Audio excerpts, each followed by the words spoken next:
بقول لك ايه الخروج هتبقى استنى الكوتشي بس عشان تمام يلا بينا. بقول لك ايه يا الله على الكوتشي بقى بقول لك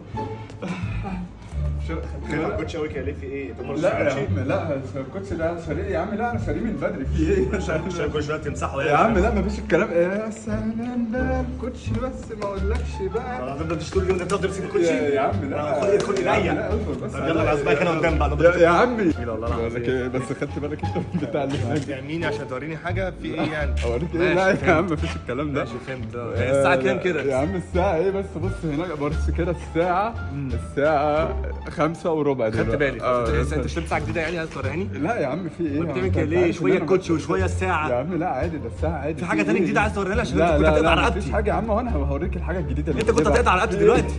ايه يا حبيبي؟ ايه يا قلبي في ايه الدنيا تمام؟ ده ايه ده؟ انت بعت الالكاتيل اللي كان معاك؟ لا يا عم في ايه؟ كان وريني كده وريني ثانيه واحده والله العظيم ثانيه واحده. ايه؟ ما بتكلمش حد. انت بتعمل نفسك بتكلم حد يا عشان عم لا انا ما تقول لي انت جبت موبايل جديد. يا عم مفيش الكلام ده. موبايل ايه اللي جديد يا عم؟ ده بقاله معايا كتير. والله العظيم بس بقى ما كتير. تقلقش يا عم. انت بتكلم الهوا. ايوه سامعني. ايوه